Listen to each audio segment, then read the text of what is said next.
Goldsmith. Thank you, Mr. Speaker. My question is to the Minister of Finance and asks, what steps is the government taking to support new jobs and build a productive and competitive economy? The Honourable Billings. Speaker. Now, order. Order. Now, the member's entitled to ask a question, and before the Minister has got a word out, there are lots of interjections. That's not reasonable. The Honourable Bill English to answer the question. Order. Mr. Speaker. Well, I'm pleased to get a question on jobs today. I didn't get one yesterday, so the crisis must be over.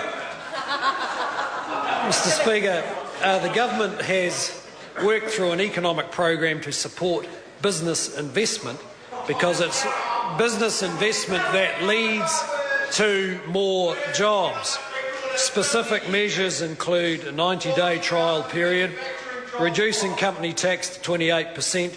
ACC levies have been reduced, saving $600 million this year, removed 170 unnecessary and excessive regulations, and in terms of direct intervention on behalf of young people, the $152 million Youth Opportunities Package, which includes 4,000 places in job ops.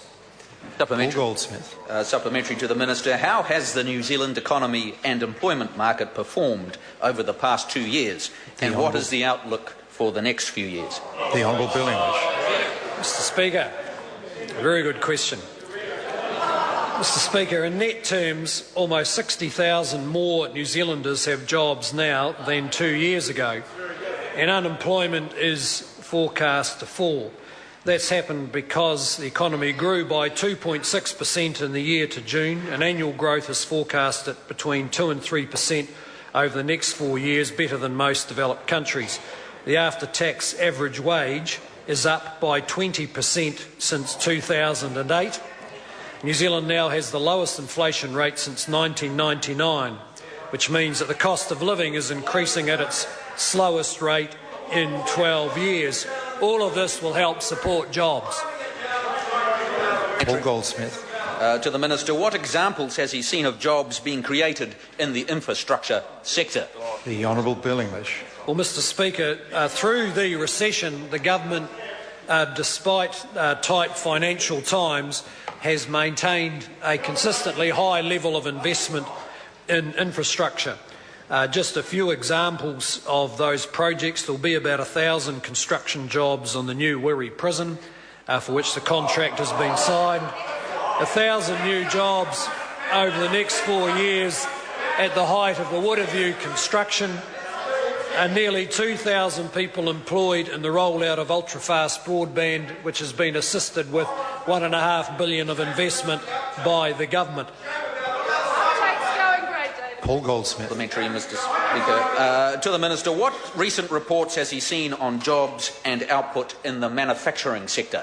The Honourable Bill English. Mr. Speaker, I have seen reports that there is a crisis in jobs in the manufacturing sector, and as is often the case with what the opposition parties say, that's wrong.